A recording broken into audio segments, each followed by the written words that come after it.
Hello বন্ধু, welcome to passion experience. 2025 জানুয়ারির জন্য আপনি কি আপনার নতুন বছরের নিউ ইয়ার রেজলিউশন লিস্ট তৈরি করতে শুরু করেছেন? আমার টিপস হবে 2025 জানুয়ারি পর্যন্ত অপেক্ষা না করে এমন করুন না যে আপনি ডিসেম্বর থেকেই নিজেকে এমনভাবে প্রিপেয়ার করবেন যে 25 জানুয়ারিতে আপনি নিজেই নিজেকে নতুন একজন পার্সন হিসেবে নিজের কাছে গিফট করবেন।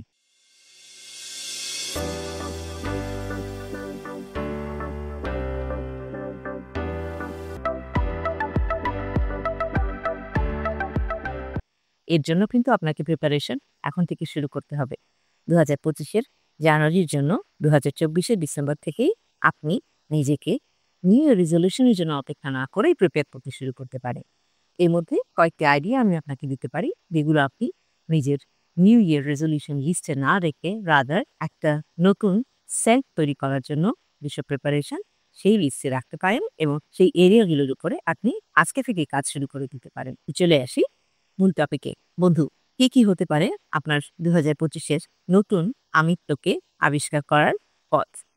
নাম্বার 1, আপনি এক ধরনের ওয়েট ট্রেনিং এর ব্যবস্থা করতে পারেন নিজের জন্য। অর্থাৎ আপনি আপনার ওজন কমানোর জন্য একটি গোল নিতে পারেন।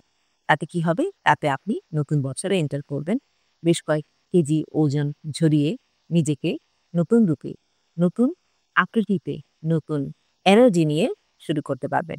নাম্বার 2, আপনার ফিটনেস ট্রেনিং এর কোনো গোল থাকলে আপনি এখন থেকে সেটি শুরু করে দিতে পারেন, যাতে এখন থেকে ঠিক 21 দিন পরে যখন আপনি 25 জানুয়ারিতে ঢুকে যাবেন, তখন আপনি দেখবেন যে 21 দিনের মধ্যে কিন্তু আপনার মধ্যে আপনার ফিটনেস ট্রেনিং এর সমস্ত প্র্যাকটিস অলরেডি অভ্যাসে পরিণত হয়েছে এবং সেই অভ্যাস নিয়েই আপনি কিন্তু নতুন বছরটি শুরু করতে পারবেন। নাম্বার 3 হলো আপনি কোনো নতুন কোর্সের জন্য নিজেকে এনরোল দিতে পারেন। আপনার হয়তোবা বহু বছরের কিংবা বহুদিনের কোনো একটি বিষয়ে আগ্রহ রয়েছে, কিংবা আপনার প্রফেশনাল কোনো একটি কোর্স বিষয়ে আপনার আগ্রহ রয়েছে, কিংবা আপনার স্কিল বাড়াতে চান, সেই বিষয়ে আপনি কোর্সের জন্য এখনই এনরোল করে রাখতে পারেন।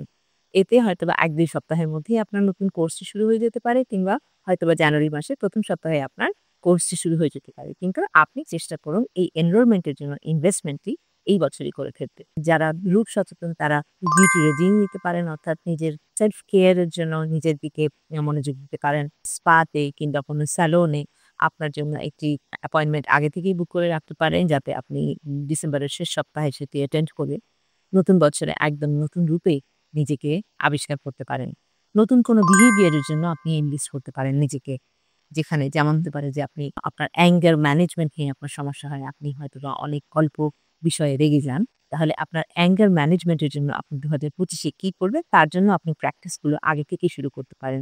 আপনি মেডিটেশন শুরু করতে পারেন, কিংবা আপনি যদি মনে করেন যে আপনার কাউন্সেলিং এর প্রয়োজন, তাহলে আপনি একজন কনসালটেন্ট এর সাথে যোগাযোগ করতে পারেন। কিভাবে আপনার কাউন্সেলিংটি ফলপ্রসূ হতে পারে। আপনি আপনার অ্যাঙ্গারকে নতুন বছরে কি করে একেবারেই পিছনের বছরে ফেলে দিয়ে বা ২০২৪ এ ফেলে রেখে ২০২৫ এ একদম অ্যাঙ্গার ছাড়া খুব ওয়েল ম্যানেজড ওয়েতে একটা পার্সোনালিটি নিয়ে আপনি সামনে আগাতে পারেন।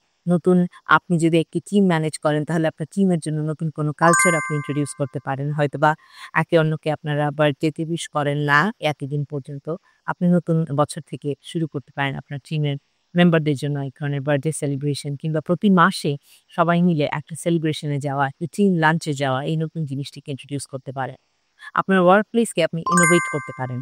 অর্থাৎ যেখানে আপনার কিছু রেনোভেশন এর প্রয়োজন হবে, আপনার ওয়ার্ক প্লেসে আপনি কিছু প্ল্যান্টস কিংবা কিছু গাছ এনে লাগাতে পারেন, কিংবা একটু নতুন করে ডেকোরেট করতে পারেন। আপনার ওয়ার্ক প্লেসের অ্যারেঞ্জমেন্ট আপনি চেঞ্জ করতে পারেন। আপনার মর্নিং গুলোকে ব্রাইটেন আপ করার জন্য যে ধরনের অ্যাক্টিভিটি আপনার ভালো লাগে, যেমন you can introduce a new cup of tea or mug. সেক্ষেত্রে আপনি প্রতিদিনই হয়তো চা খান, কিংবা প্রতিদিনই হয়তো কফি খান। নতুন একটা মাগ দিয়ে নতুন বছর শুরু করতে পারেন। Find mornings little more brightened up with this practice. একটা ফ্রেশ জার্নাল শুরু করতে পারেন। অর্থাৎ আপনি প্রতিদিন কি করছেন সেই বিষয়টি নিয়ে একটা লেখার প্র্যাকটিস করা, হয়তোবা ১ পেজ কিংবা একটা প্যারাগ্রাফ আপনি প্রতিদিনে খুব আউটস্ট্যান্ডিং যে সমস্ত ঘটনা আপনার সাথে ঘটছে, সেই জিনিসগুলো আপনি রাইট আপে লিখে রাখতে পারেন। এই জার্নালটি কিন্তু আপনি আজকে থেকে ইন্ট্রোডিউস করতে পারেন। You don't have to wait for January 2025. এরপরে আসি আপনার হয়তোবা নতুন একটা কলম আপনি নিজের জন্য কিনে রাখতে পারেন, যেটি আপনি জানুয়ারি মাসের ১ তারিখ থেকে যেটি দিয়ে লেখা শুরু করবেন। আপনার যদি বই লেখার কোনো প্ল্যান থেকে থাকে বহু বছর ধরে, তাহলে আপনি অবশ্যই এই প্ল্যানটাও করতে পারেন যে আপনি এটলিস্ট প্রতিদিন একটা পেজ করে লিখবেন একটা বই লেখার জন্য। একসাথে বড় গোল না নিয়ে ছোট, ছোট স্টেপ যদি নেন, তাহলে আমার মনে হয় যে সেটি অ্যাচিভ করা খুব সহজ হয়। বলা যায় না ২০২৫ জুন মাসের মধ্যেই হয়তোবা আপনি আপনার নিজের নতুন বই নিয়ে হয়তোবা সবাইকে পাবলিশ করে একদিন চমকে দিতে পারেন। আপনি যদি মেডিটেশন না করেন এতদিন পর্যন্ত তাহলে আপনি মেডিটেশনের একটা নতুন রেজিম নিতে পারেন।